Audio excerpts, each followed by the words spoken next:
Get a £5 free bet every week with Offer Club from William Hill. Simply stake a total of £20 or more across the week on pre-match football accumulators with 4 or more selections, and you'll get a £5 free bet on the Friday. Join William Hill Offer Club on mobile or online now.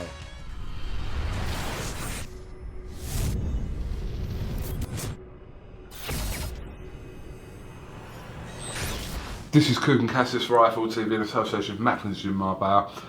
We're in Texas, towards the middle of fight week for CANELO versus Smith.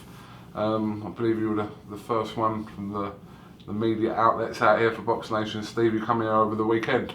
Yeah, I got here on Saturday night, KUGAN, went to see a bit of American football, whatever it's called, on Sunday. That was a load of old nonsense, great atmosphere, but a sport I'll never understand, I've got no desire to. And then into fight week, and we're building up, and we're all just off to go down the freeway, the I-30, whatever it's called, to see Canelo Alvarez do his media workout for the week. He only got here last night. I think there's pictures of him on his Instagram or Twitter, him on a private jet, flying, I think, from San Diego, where he's been training with his little squad. So, obviously, you caught up with Liam Smith and Joe Gallagher towards the start of the week. I spoke to them both last night and seemed very relaxed, very confident ahead of Saturday night. Yeah, look, what's impressed me most, we know with Liam he's going to be bang on for the fight. Joe has got him spot on. That was without a shadow, that would have happened, you know. But he just doesn't seem fazed by anything about him. He takes everything in his stride, KUGAN. I went to see him on Monday, and Al Cameron, myself, Andy Cook, Joe invited us down to the gym, and went to this gym in a place called Irving, the Sweat Gym, and he just did a workout there. Joe had a load of notes. They were just practicing things that Canelo does how to counter them. He was just going through that. He then jumped in our car, went back to his hotel, just had something to eat, come and did his interview with us, and he was getting pestered to go and do his medical at that time for a blood sample, and he just didn't seem fazed by any of it. And then really impressed me at the media workout yesterday, when there was all sorts of demands on him. He got there about 2 o'clock, and look, you know, when they do these media workouts, they're just going through the motions with the cameras, they're not showing anything.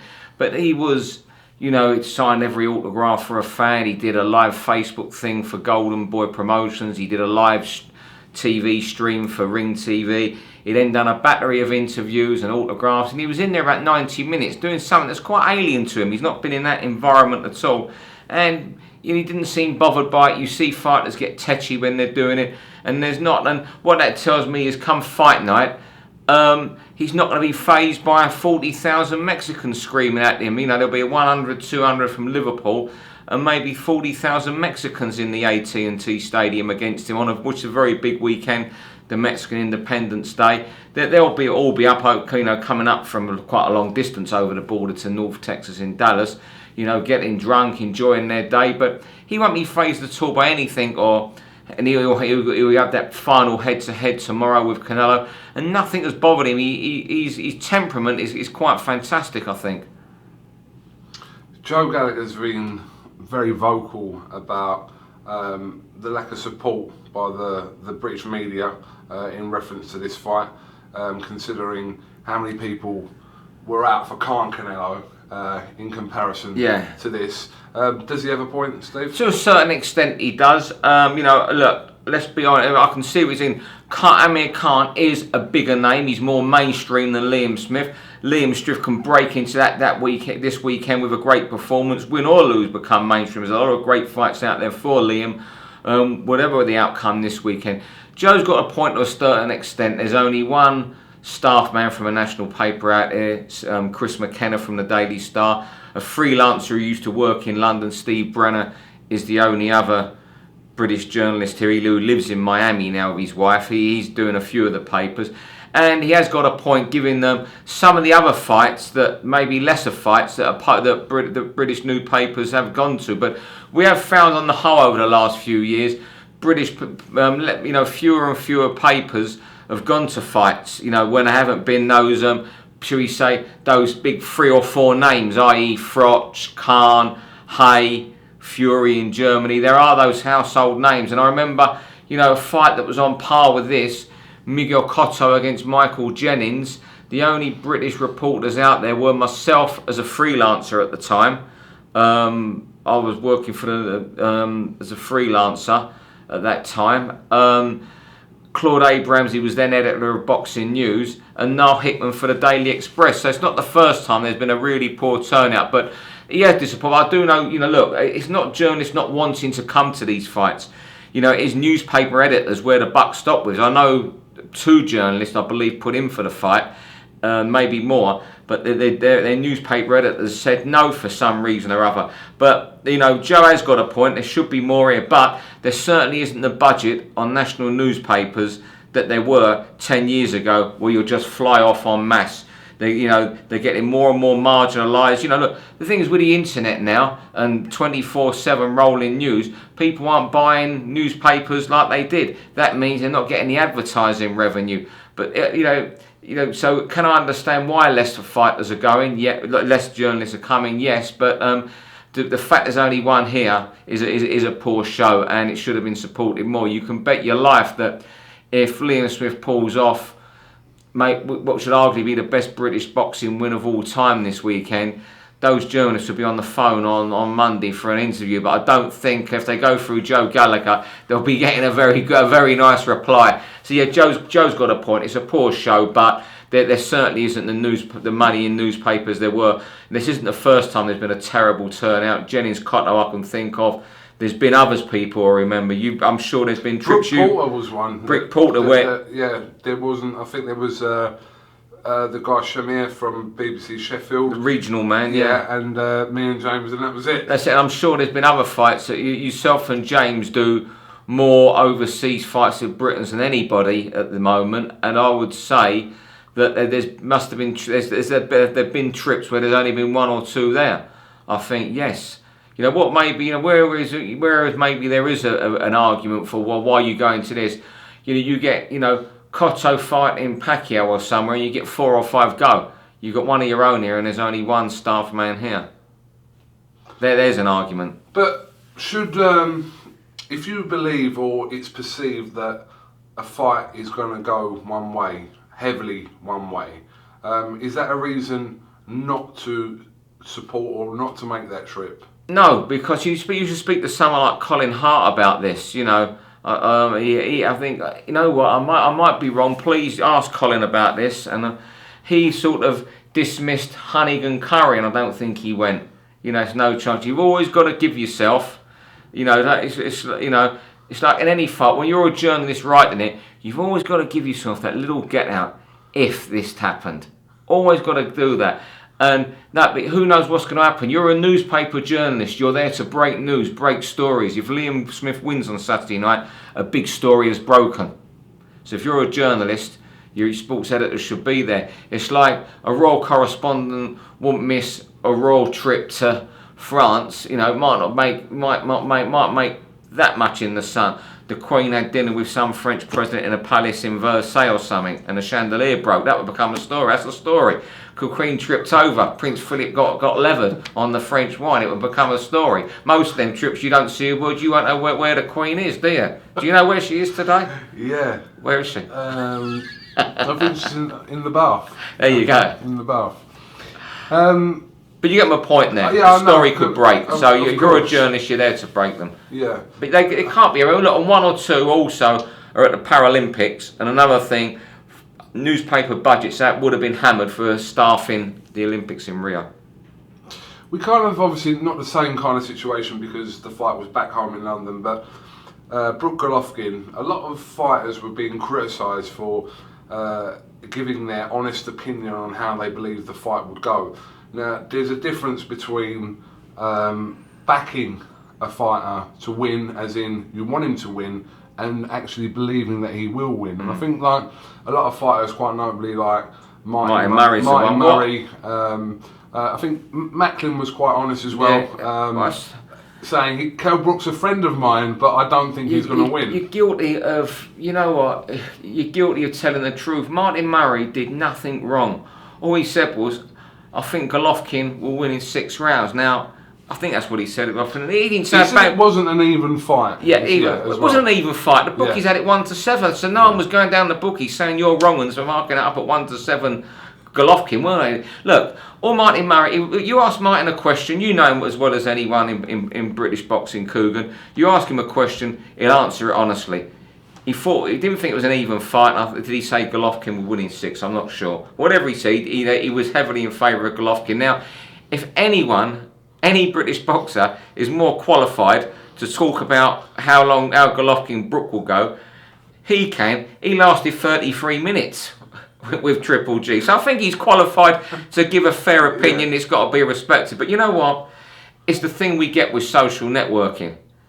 Everyone has an opinion, and everyone's entitled to opinion, but understand why Martin said that. He was asked a question. Same with Matthew Macklin. He gave an honest opinion. He was asked a question. You know, I was asked by a couple of people, and of course I wanted Brook to win for British boxing. Don't matter what TV channel you're aligned to. The more winners we have for British boxing, the better it is for the sport. The more people are going to buy tickets. The more people are going to tune in, either on pay-per-view with Sky, or sign up to BoxNation. So it's got to be good for the sport with the more British wins we have. That's the point people missed. You know, I'm sure Martin would have loved him to win. Of course he would have done, but because he gave an honest opinion, he got hung, drawn and quartered by the lynch mob. You know, that's my problem. Social networking is fantastic. It's a fantastic vehicle, but sometimes people get out of control. They need to stop, read why that person's saying that and understand. Martin Murray was saying that. He was asked a question, and he's the ideal person to ask about Golovkin, as was Matthew Macklin. From your position, working in broadcast, how you tailor your questions, you need to be careful around, for example, so if you we'll take this weekend for example, you want Smith to win, being a Brit yourself. Oh, God, whether you think he can or not, in your questioning to Liam Smith, does that affect it? No, I don't think it does. You know, you go in there, you got, you know, he's in there. You know, any subject you talk, be it Liam Smith, be it Canelo Alvarez, they're being to be positive about the fight. You got to be positive with them with your questioning. Yeah, because being around different camps and different boxers, we know that certain boxers, certain trainers, if you're not sort of backing their fighter to win, it can be turned into a very personal thing. We've had that instance quite a few times. Well, boxing's like that, you know. You know, it's like, to go back. For example, I'll speak to Canelo Alvarez later on this afternoon or tomorrow or both, and so will you. And I will say to him, as a Brit, I want Liam Smith to win, but how are you going to beat him? Look, Canelo Alvarez isn't a mug. He hasn't got mug tattooed across him. When you interview him, he knows you want Liam Smith to bash him up. Yeah. But you know, you go in there, you're positive with your questioning. I remember I went to Atlantic City when Adrian Broner fought Gavin Rees. Oh, good, did you? And because it was, I like Gavin Rees. I've always liked Gavin Rees. I thought, you know what, let's go over there. And Adrian Broner wasn't the name he was wasn't. back He was then. going through the weights. That was his second. Or third, well, what was weight? Was that? Was it lightweight? Lightweight. Lightweight, yeah. Was it lightweight? Yeah. So that was the second world title, wasn't it? So he's anyway. So I'm sitting there in press row at the Boardwalk Hall in Atlantic City, and when Gavin was fighting, I was getting up and I was, come on, Gav, come on, raise, shouting. Anyways, guy sits next to me. He says, "Hey man, you can't cheer in press row," like shouting at me. So I was turning around. I said, "Fuck off, mate. You know, look, you know." You're a bit emotional. Said, Your mate Gav. I said, "Look," I said, I've come here to support." I said, "My mate Gav, like this. This is like 3 or 4 years ago when it was."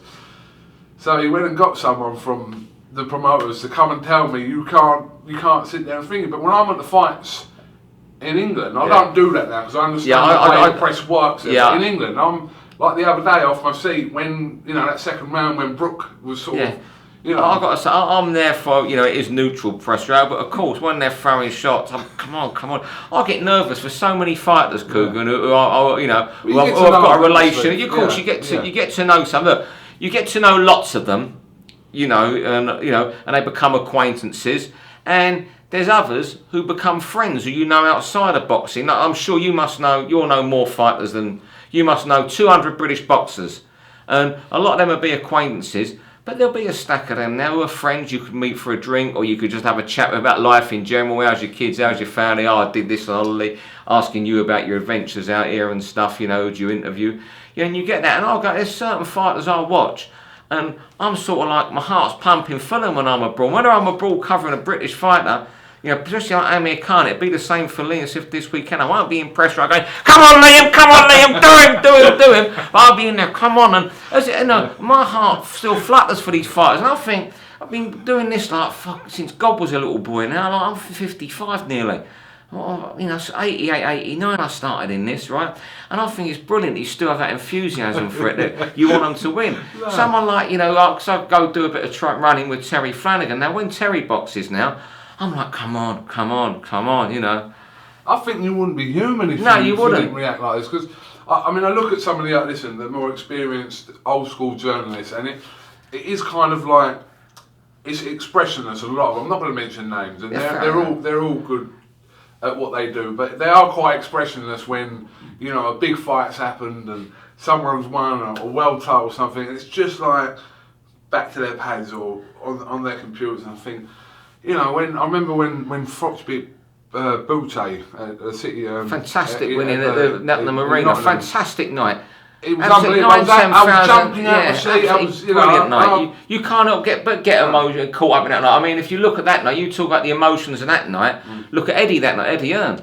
He jumped on the apron. Could have got him to score. But was Eddie doing nothing wrong? No. All he was doing was exactly. He might be, you know, promoted, but he was also there as a fan. Yeah.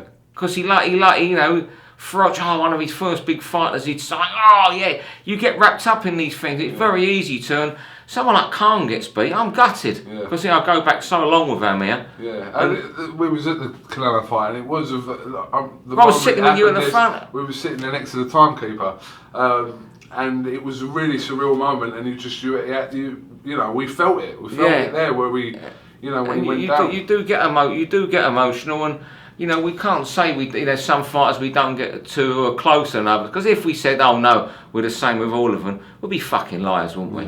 Let's get it right. I mean, the only way I suppose, personally I'd hold together, and I suppose you would as well, if we're in a situation where there's two Brits fighting one another, maybe you favour one over the other. Of course, you're in that situation. There's certain fights I'd hate to see happen. I'd hate to see, I'd love to see him happen for boxing.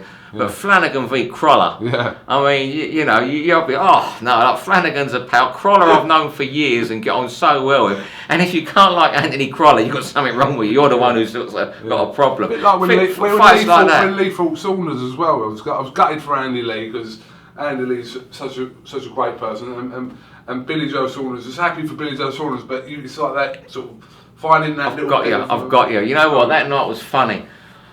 I thought, I'd fight to pick. I'm going for Saunders, and I was doing the punditry that night. I'm not sure it was Jim or Charlie presenting, but the other guest was, I think it was Jim, Enzo Macronelli. So I'm like, I think Billy's going to win. I think Andy's going to win.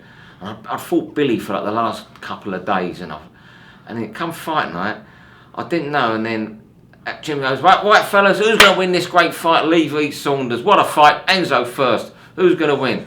In a nutshell, he's gone, Billy Joe points. Steve, who's going to win? I've just gone, Lee. Change my mind that second, you know. But, I mean, listen, I think a lot of fighters can't take it too personally. No, please. If like I said, if two Brits are fighting and you favour one or the other, I know some fighters, and I've said some trainers that would take it personally, but look, you hear plenty. Don't worry about it. I'm not going to start on camera because you just start rucks, Kugan. I don't start. But my years of starting rucks they're long gone, mate. But you know what? I'm not going to go into name. There's fighters, trainers. Oh, he's with him, and you know what? What boxing is a big village. Yeah. Everybody knows everybody. Yeah. So nothing stays quiet for long, does it? But do you know what? I was interviewing Scott Quick. This was about a year before he fought Frampton. And we were talking about the fight anyway. It was at the back of Gallagher's gym. And in the interview, Scott said to me, who do you think wins that fight? And I went, what? I was trying to stall it. I said, what are you talking about? He said, me and Frampton, who wins that fight? So he went, I said, well, listen, I don't really want to get into that, and I don't really want to answer that, to be honest. He went, no. I said, he went, I can take it. I've asked you for your opinion. I said, do you want me to be honest? Do you actually want this, Scott? Do you want me to be honest? He goes, yep, let me have it. Right, okay, I think Frampton stopped you. Right? And he went, alright, okay, alright, no problem, like that, blah, blah, blah.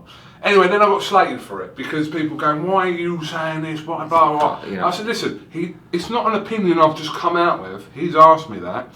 So I've responded, I've told him if I'm being honest. So then I felt bad about it. I rang Scott up the day after and I went through it with him.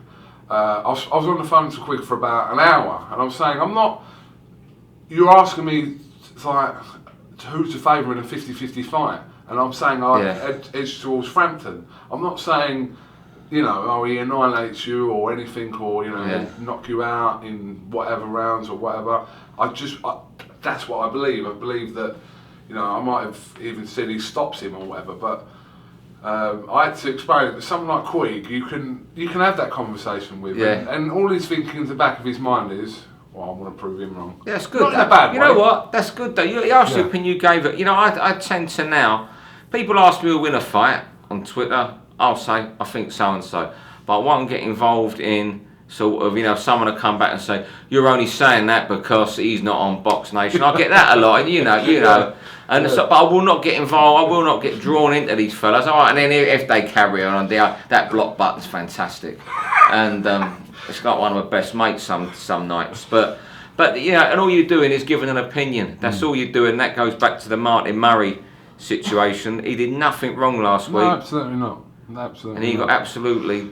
But you know what? The lynch mobs you get on Facebook and Twitter is quite. There's some stuff going on at Twitter and Facebook at the minute, and I'm a bit disturbed. Some of it, I think people have got too much time on their hands. That's what it looks like. But I will just tell you one thing. I'm not going to actually name the fighters, but it was one instance where there was a close fight between two of our fighters, and the person that lost, people might be able to work it out from what I'm saying, but the person who lost was raging about it, and after it was on quite a big scale. Anyway, so after that they've come up to me. This is immediately after the fight, and went, "That was a fucking joke. How did you see it? Did you think I won that fight?" And I didn't think they won that fight, but I said yes. In that moment, I felt like I had to lie. It's only one time I've ever done it. Yeah, I'll try. But I don't suppose I'll tell you off who it was, and people will probably try and work it out. But it was one moment where I thought, I'm not going to stand him and tell this person. I just went. I think I said it was close, but I thought you nicked it or something, but I didn't, and that's the only one time I've. Fair, but you know what? You're admitting that now, so I wouldn't admit to that person. My get out would be, look, it could have gone either way. I've never been in that situation. Thing is, Cougs, you're in that situation more than most, because I'm either with BoxNation, so that person does the interview, goes to the dressing room, so I'm not doing the interview post-fight, or for a newspaper, when you don't see the boxers till half hour later when it's all calmed down a little bit. Yeah. You're backstage room within seconds doing your stuff to go online, and instantly, so you're going to get asked that a lot more than most. I remember telling when John Murray fought Anthony Crolla, I thought John Murray was going to beat Anthony Crolla, and after the fight I was talking to Anthony in the hotel at the Crown in Manchester, and I was just honest with him. I said, look, he said, who did you think was going to win the fight? He was just in a conversation. I said, I could sit here and just lie to you and go, I knew you'd win that fight. But I said, no, I'll be honest with you, I thought that Murray would beat you. And he went, you know what? He was took it away, don't worry about that. That would have been. Take that. He would take that. He went, no, fair play. That's his saying, fair play's his word, actually, yeah. But like I said, you can get sort of caught up in that and think, I don't want to upset. Yeah, well, of course I backed you. How many people would have come out with if Brook had beat Golovkin? I backed Brook. I told you from that. It's a bit like when Fury beat Klitschko. I didn't really hear anyone turn around and go, I know. The thing with boxing is there's so many, I knew that was going to happen when there is an upset. And if you're wrong, admit you're wrong. Wrong plenty, and if you're wrong, you're wrong. You're not, you haven't committed a crime, you've called something wrong. I've called plenty wrong. I've had some good ones where I think, that was a good call, but there's plenty I've called wrong. Plenty, and I'll tell you what, there'll be plenty more as well. Absolutely. I think for everyone. Right, well listen, Steve, thank you very much Pleasure, for talking to Rifle TV. Yeah, it's been a good little chat, but obviously, like I said, fight week, final press conferences tomorrow, weigh-in Friday, and then Saturday night, live on BoxNation. Yeah, live on BoxNation on air at 1 AM. I think they're showing Anthony Yard's fight delayed because that's much earlier. I think it's the first fight on the card mid-afternoon in Dallas. I think it's a massive card. Does it start something like 2:30 or 20 past 2? I don't know what time it started. It's a ridiculously early time start. He's first on the card. BoxNation showing that for his fight first, delayed tape, and then build up to the big one. Also got a 2-hour show on Friday night with all our stuff from here, a bunch special, and all be on there. Let's just hope. Look, it's a very big ask for Liam Smith, but let's hope he can pull it off. One thing for sure, he'll come out of that with his reputation enhanced, and there's a lot of big fights out there for him, whatever the outcome. That light middleweight division amongst the Brits could just become a sexy division. Brooke, Amir Khan as well. Very sexy division. Liam Williams coming through. We could have our own little sort of like Super 4th, Super 6, couldn't we? And Ahmet Patterson, Liam Williams, never was a good fight. That fight. I tell you what, Liam won't have it all his own way. I do fancy Liam to win, but that is going to be a tough fight. That could be Liam Williams' breakout fight if he wins, and it would be Ahmet Patterson's. Definitely. No, Eubank Langford on the same card. Eubank Langford on the same bar. Skeet and Singleton. I was watching Frank's interview with you earlier on late yesterday here about when I was in the press room yesterday, or in my room in the 4 press conferences he's tried to make, and I could see Frank's face. It's all funny. There's something you can say to Frank. You mention the name Eubank. Every time I see you mention the word Eubank to Frank, it seems to trigger something. I don't know what it is, KUGAN. Every time I see a headline, a little banner on Twitter, Frank KUGAN talks to Frank about Eubank. I know it's going to be I feel our film TV gold. If you haven't seen this, anyone, go and have a look at this. It's very good. Steve, will we get him at a press conference before the fight? Do you reckon? I hope so. They don't talk to us anyway. Don't they? No, still don't talk to us. But I think because they've gone full circle, Hennessy, Hearn, Frank, it's like everyone's got their own tales about working with... I don't know where to go after this, because this is just a pure purse bid. Yeah. So... Listen, it's all entertainment anyway. I know it probably makes some of these promoters pull their hair out. When you think you've got Frank and Eddie, they don't seem to get on much. But one thing they could sit down and discuss and get on well about was their Eubank towels, where they could sit for 2 hours and talk. Absolutely. All right, Steve, listen, thank you very much for talking to us, and we're going to go to the CANELO workout now. And so... Cookie Cars is taking us up there. Cookie Cars, who's been sat there behind us. Forgot he was there. Yeah. So quiet. Forgot he was there. The Cookster, he's a quiet man, dangerous man though. Quiet man, a dangerous man, like little ninjas. Shinobi. All right, listen, Steve, thank you very much, and we'll catch up with you soon. Thank you, mate. I'm Liam Smith. Watch my fight with Canelo Alvarez this Saturday live on BoxNation.